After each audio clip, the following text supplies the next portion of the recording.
External structure of human heart.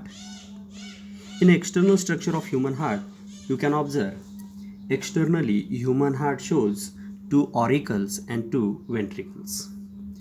Auricles are present towards the superior region and ventricles are present towards the inferior region. Here you can observe these are the auricles and these are the ventricles.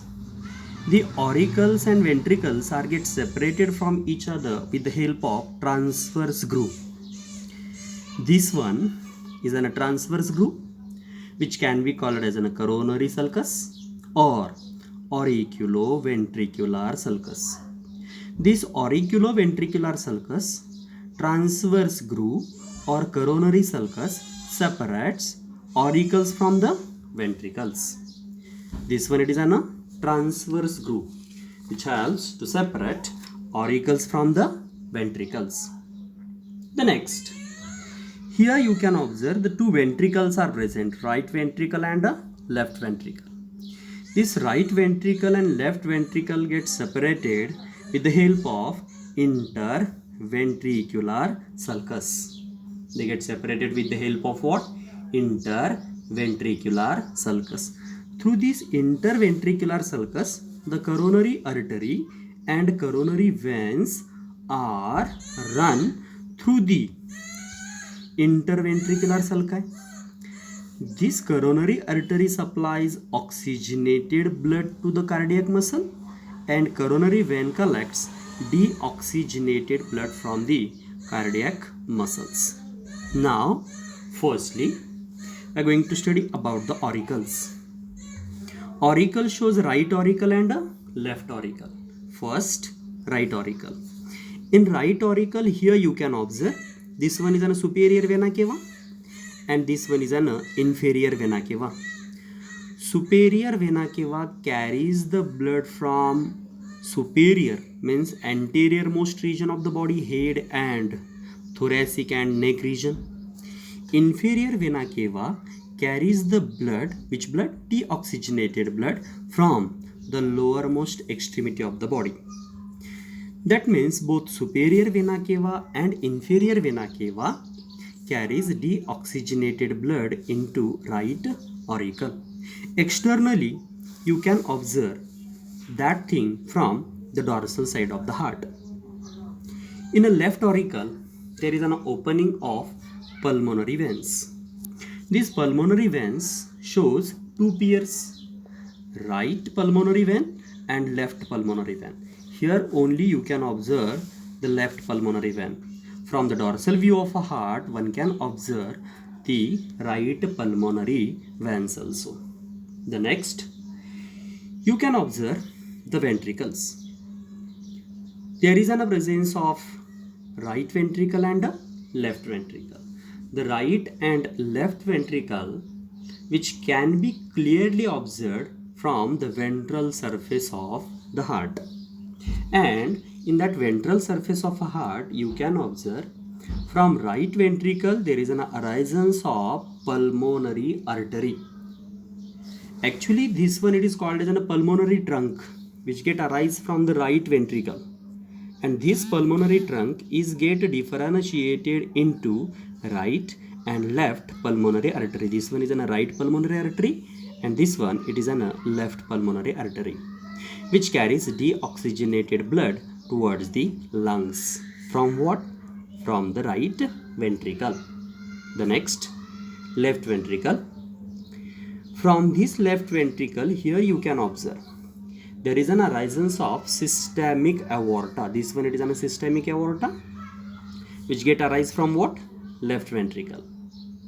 As the systemic aorta get arise from the left ventricle, it shows three different regions. This one, ascending region, which goes towards the upper side. This one, transverse or a systemic arc or systemic region. And this one which came towards the downward side, so called as a descending aorta. So ascending aorta, systemic aorta and descending aorta are the three different regions of systemic artery or systemic aorta. Here as the systemic aorta, it goes towards the upper side. Immediately, this systemic arc is get differentiated into three branches. First, brachiocephalic artery. Second, left common carotid artery. And third, left subclavian artery. Here, once the systemic aorta is get differentiated into three branches, brachiocephalic artery, also called as an innominate artery, left common carotid artery, and left subclavian artery. These are the branches of systemic aorta. Here one more thing you can observe. This one is an systemic aorta and this one is an pulmonary trunk. This pulmonary trunk and systemic aorta are connected to each other.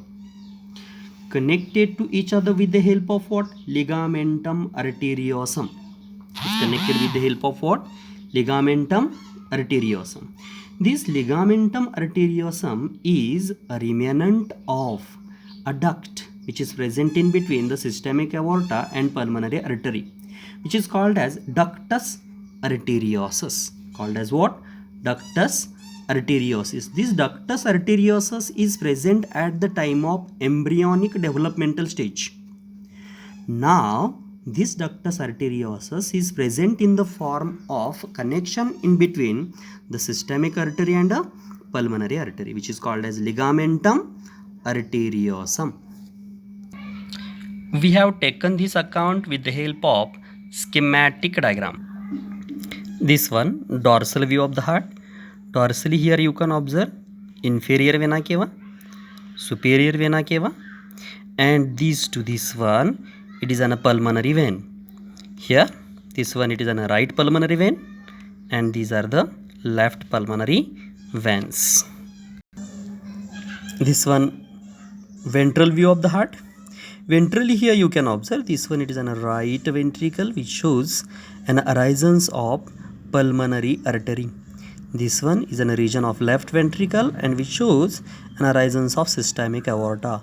Here you can observe the ligamentum arteriosum. Systemic aorta once get arise from the left ventricle, it shows ascending, systemic arc and descending region. And these three are as brachiocephalic, left common carotid artery and left subclavian artery. Here, this one is a superior vena cava and inferior vena cava. Here you can observe the region which is present in between the auricles and ventricle. From this region, there is a presence of coronary sulcus. This coronary sulcus is get open into the coronary sinus, into this right auricle. That means in right auricle, superior vena cava, inferior vena cava and coronary sinus is get open. All are carrying deoxygenated blood. Next, here you can observe in between the ventricle there is a presence of interventricular groove. Through this groove the coronary artery get arised, coronary artery get carries. This coronary artery supplies blood to the cardiac muscle, and from that heart wall coronary veins collecting the blood which get open into the coronary sulcus, and from this coronary sulcus is get open into the coronary sinus. It's all for the external structure of human heart.